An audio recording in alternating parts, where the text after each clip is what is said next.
Recording in progress. Bueno, hoy vamos a empezar con el tema de fármacos glucopéptidos y macrólidos.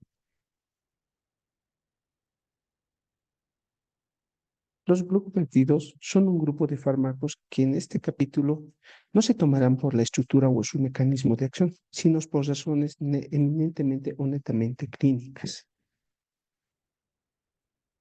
¿Qué quiere decir esto? Que la vancomicina, este grupo de los glucopéptidos, y teicoplanin, pero más se utiliza en nuestro medio la vancomicina, se trata pues de infecciones intrahospitalarias producidas por gérmenes resistentes, como ser el Staphylococcus aureus. Entonces, son estos fármacos vamos a tomar de mayor importancia por su acción en infecciones con gérmenes a gram positivo, resistentes a antibióticos. Como ya dijimos, como Staphylococcus resistente a meticilina o a las penicilinas, como ser los enterococos y los neumococos. La vancomicina, vamos a tratar más de este fármaco, se obtuvo del Streptomyces orientalis. La vancomicina inhibe la síntesis de la pared bacteriana, formando complejos de cadenas de péptidos que contienen la ADN-alanil de alanina y así evita la polimerización. Altera también otras de sus funciones, aparte de inhibir la síntesis de la pared bacteriana, también altera la permeabilidad de la membrana y también inhibe la síntesis del ácido ribonucleico. Entonces la vancomicina actúa mediante su mecanismo de acción en se podría decir, en tres partes o en tres funciones que va a tener mediante su mecanismo de acción. Uno, en la síntesis de la pared bacteriana. Dos, va a alterar la permeabilidad de la membrana. Y tres, va a inhibir la síntesis del ácido ribonucleico. Entonces, de estas tres maneras como va a actuar su mecanismo de acción, es como va a destruir a la bacteria. La resistencia se produce como consecuencia de la síntesis de proteínas de membrana que transforma el terminal de la D-alanina del péptido en la terminal de la D-alanina del lactato, que no es reconocida por la vancomicina e impide su unión. Su farmacocinética por vía oral no van a ser bien absorbidos, pero sí vía parenteral.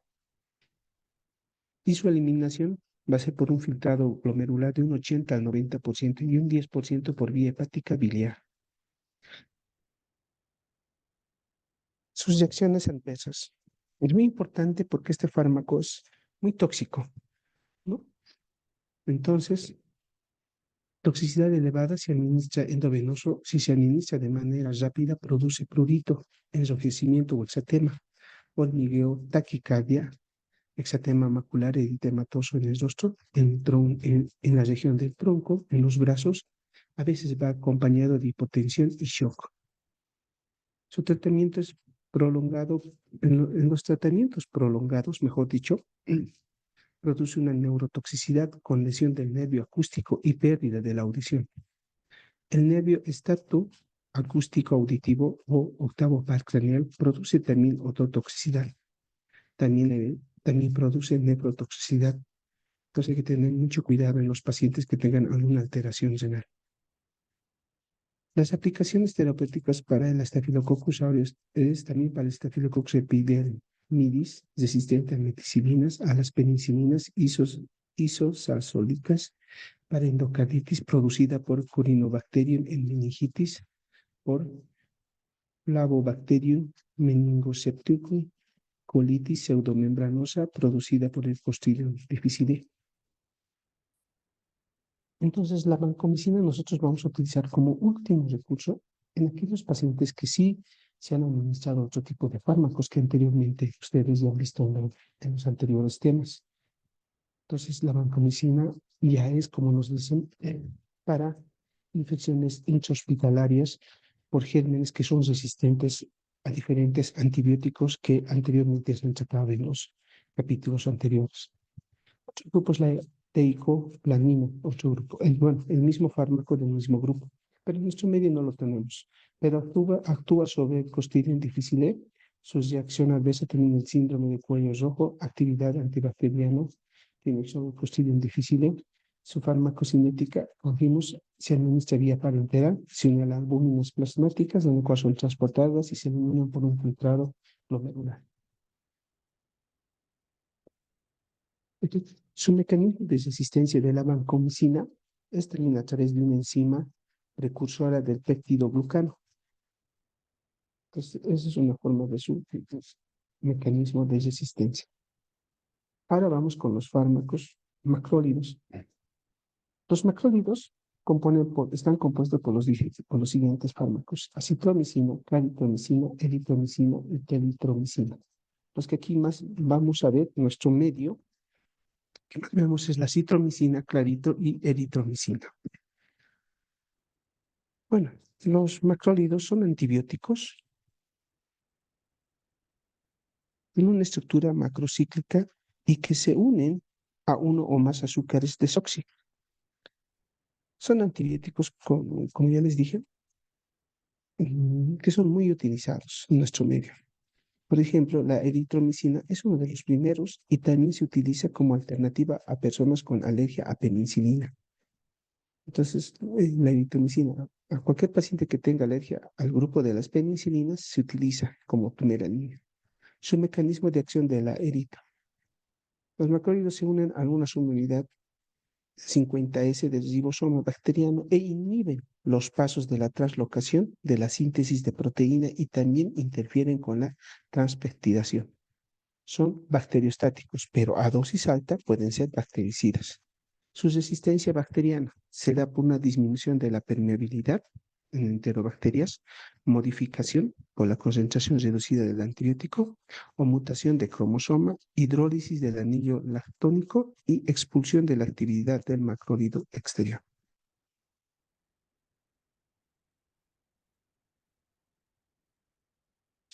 Su espectro antibacteriano, la eritromicina, es efectivo contra muchos microorganismos, como ser resistentes a las penicilinas o pacientes alérgicos a penicilinas, como ya hablamos anteriormente. Entonces, es un medicamento, como se dan cuenta, de primera línea. Si algún paciente es alérgico a la amoxicilina, penicilina, a ese grupo de fármacos, entonces la eritromicina es el fármaco de primera línea que podemos utilizar a aquellos pacientes.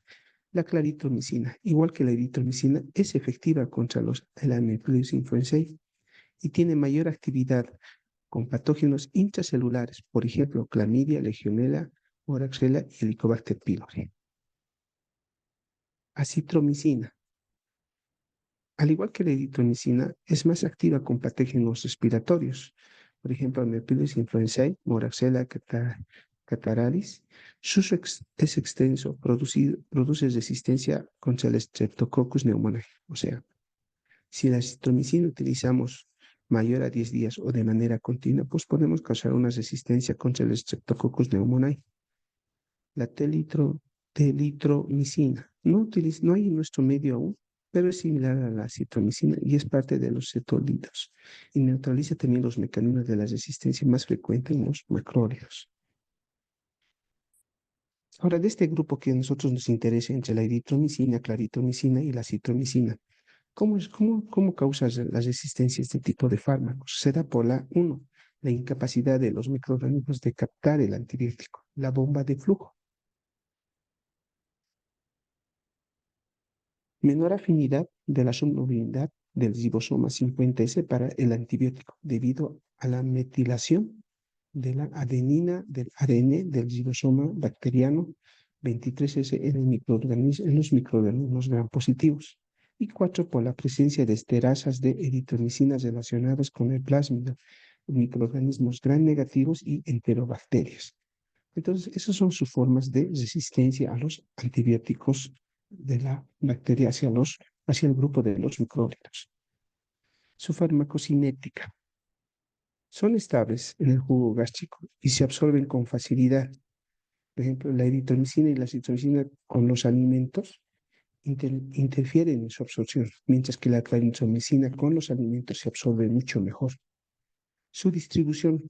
Los 4 fármacos, pero los que más utilizamos, hecho, que es la eritromicina, claritromicina y acitromicina, tienen mayor distribución, excepto la eritromicina, en que no pasa a través del líquido cefalorraquídeo. Su metabolismo, los 4 fármacos, pero en este caso nosotros los 3, pasan por el metabolismo hepático a través del citocromo P450 y su excreción de la citromicina y eritromicina se elimina por la bilis, la claritromicina por la vía renal. ¿Cuáles son los efectos adversos de estos tres fármacos de este grupo de macrólidos? Alteran la motilidad gástrica. Estas alteraciones gástricas son frecuentes.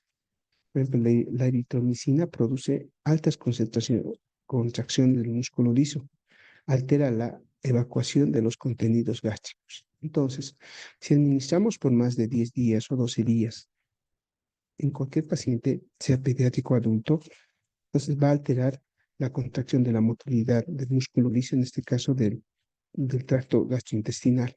Entonces va a haber una evacuación mayor, incluso puede ser como una diarrea. Ictericia también, otros efectos adversos es la ictericia colestásica, claro, porque todos los fármacos siempre van a ser metabolizados en el hígado. Y es por eso que nos puede dar una ictericia que siempre hay que tener cuidado con los pacientes de mayor edad o aquellos pacientes que tengan alguna alteración hepática, siempre pedir un perfil hepático. Ototoxicidad. La sordera transitoria se relaciona con la eritromicina, mientras que la citromicina se relaciona con una hipoacusia sensorial irreversible. Son dos cosas muy diferentes, ¿no? Entonces, la citromicina nos va a causar una hipoacusia sensorio-neuronal irreversible, mientras que la eritromicina nos va a causar una sordera transitoria cuando nosotros descontinuamos el fármaco. Otros efectos adversos son la prolongación de la onda QT. Los macrólidos causan eso, una ampliación de la onda QT. Debe usarse con precaución en pacientes que tengan asma. Claro que sí, las contraindicaciones con falla hepática en algunos pacientes, ¿no? Ese es un resumen de los fármacos de mayor importancia que se manejan en nuestro medio. Muchas gracias.